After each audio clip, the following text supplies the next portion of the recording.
महाराष्ट्र शासन संचालित जिला उद्योग केंद्र चंद्रपुर द्वारा सुशिक्षित बेरोजगार युवाओं को मुख्यमंत्री रोजगार निर्मित कार्यक्रम CMEGP के माध्यम से स्वरोजगार का अवसर। इस कार्यक्रम के तहत राज्य में युवाओं की रचनात्मकता को बढ़ावा और स्वयं रोजगार के लिए अनुकूल वातावरण दिया गया। इसका लाभ लेने आप महाराष्ट्र के निवासी और 18 से 45 वर्ष की आयु के होना चाहिए। अधिक जानकारी के लिए संपर्क करें जिला उद्योग केंद्र चंद्रपुर। गोंदिया जिले में अनुसूचित वर्ग की किशोरी की हत्या के प्रकरण को लेकर राज्य अनुसूचित आयोग गंभीर है। आयोग ने इस प्रकरण की जांच के लिए विविध विभागों को निर्देश दिए हैं। साथ ही प्रकरण में 1 महीने में चार्जशीट पेश करने को कहा है। राज्य अनुसूचित जाति जनजाति आयोग के उपाध्यक्ष धर्मपाल मेश्राम ने सोमवार को पत्रकार वार्ता में जानकारी देते हुए कहा कि इस प्रकरण में प्रशासन की भूमिका भी संदिग्ध है। उन्होंने 4 विभागों को त्वरित जांच कर रिपोर्ट सौंपने को कहा। 9 फरवरी को घटना हुई, 10 फरवरी को यह प्रकरण सामने आया। आयोग ने सुमोटो भूमिका लेकर 16 फरवरी को गोंदिया जिले के गोरेगांव तहसील में किशोरी के गांव को भेंट दी। किशोरी के माता पिता ईंट भट्टे पर काम करते हैं। आरोपी शकील मुस्तफा सिद्दीकी ने किशोरी पर अत्याचार किया, विवाह का प्रलोभन देकर शारीरिक शोषण किया। 8 महीने की गर्भवती किशोरी को गर्भपात के लिए वैद्य और डॉक्टर के पास ले जाया गया। गर्भपात का प्रयास असफल हुआ तो किशोरी की हत्या की गई। उसका गला दबाया गया। मृत समझकर धान के तनस के ढेर में युवती को जलाया गया। इस गंभीर प्रकरण में आयोग ने आरोपी के विरुद्ध हत्या, अत्याचार, पॉस्को और एट्रोसिटी के अंतर्गत अपराध दर्ज करने को कहा है। इस प्रकरण में विशेष कृति दल कार्यवाही कर रहा है। प्रकरण में महीने भर में चार्जशीट पेश करने का निर्देश पुलिस को दिया गया। एट्रोसिटी प्रकरण के तहत मृतक के पिता को 8 लाख में से 4.12 लाख रुपए आर्थिक सहायता का धनादेश सप्ताह भर में दिया जाएगा।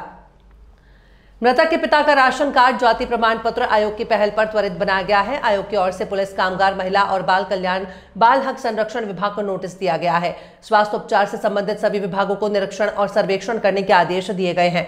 प्रदूषण नियंत्रण महामंडल को अवैध ईंट भट्टे की संपूर्ण जांच के निर्देश दिए गए हैं। नागपूरच्या सर्व पत्रकार बांधवांना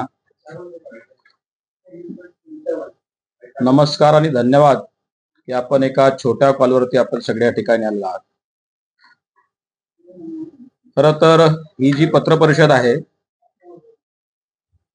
ती गोंदियाला घडलेली एक घटना आहे।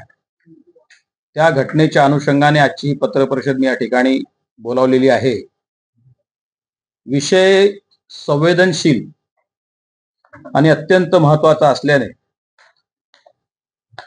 हा विषय राज्याच्या केंद्रस्थानी असलेल्या नागपूरमधून संपूर्ण महाराष्ट्रात याची वाच्यता व्हावी या दृष्टीने ही पत्रपरिषद मी नागपूरमध्ये बोलावलेली आहे।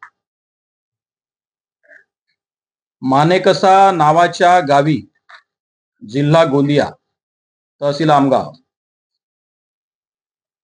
या गावी राहणारी 17 वर्षीय बौद्ध धर्माची अल्पवयीन मुलगी,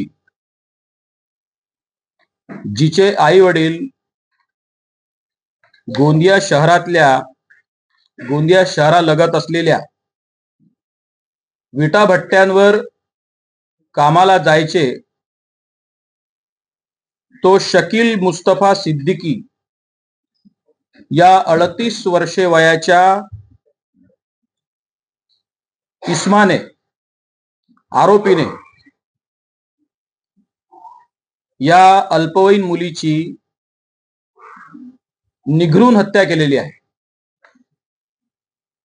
तिच्यावर बलात्कार केला। ती जवळपास 8 महिन्याची गर्भवती होती। तिला गोंदिया परिसरातल्या अनेक वैद्य असतील, डॉक्टर असतील, त्यांच्याकडे नेऊन तिला अबॉर्शन करण्याचा देखील प्रयत्न केला, परंतु त्याच्यात त्याला यश मिळालं नाही।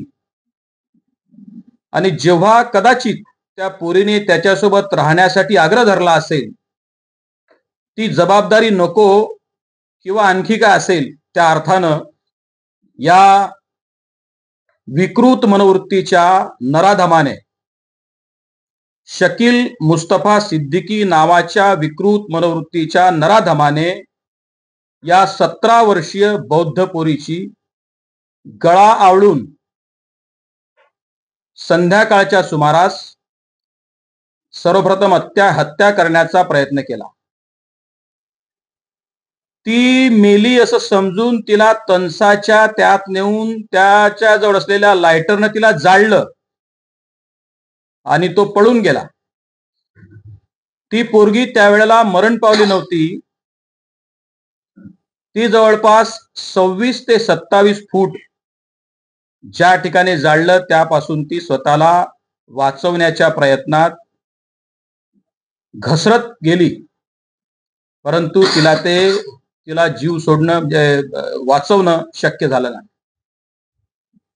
परंतु ती मरण पावली नव्हती. दुसऱ्या दिवशी सकाळी पुन्हा या नराधम हत्याराने त्या ठिकाणी जाऊन तिची हत्या करून तिला जाळलेला आहे.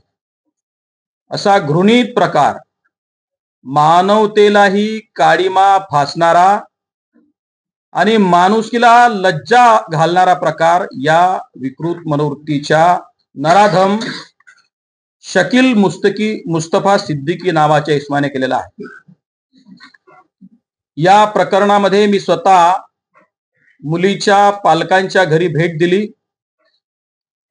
खर तर गोंदिया जिल्ह्यातल्या या तालुक्यामध्ये जवळपास 85 वीटभट्ट्या ह्या अनधिकृत आहेत.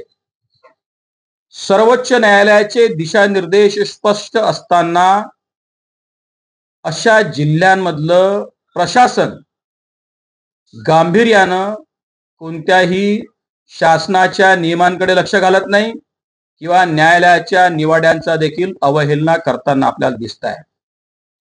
या संपूर्ण प्रकरणाची रीतसर आणि सखोल चौकशी करण्याचे आदेश मी दिलेत. या आरोपीवर सर्वप्रथम हत्येचा प्रयत्न आणि हत्येचा गुन्हा दाखल करण्यात आला होता. त्यानंतर पोक्सो लावण्यात आला. त्यानंतर अॅट्रॉसिटीचे कलम लावण्यात आली.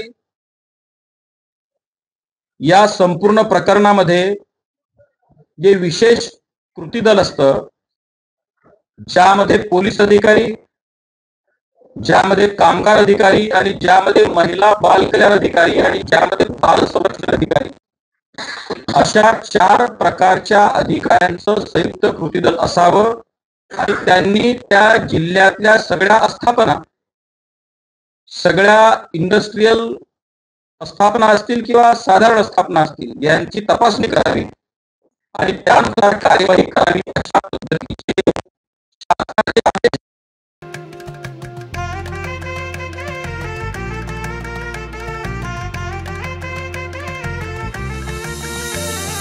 मानापानाचा नात्या गोत्याचा पसारा लई बाई वाढला.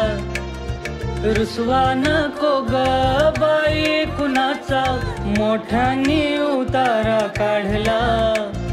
लगीन घाई सुचून देई, खरेदीने पणा काढला.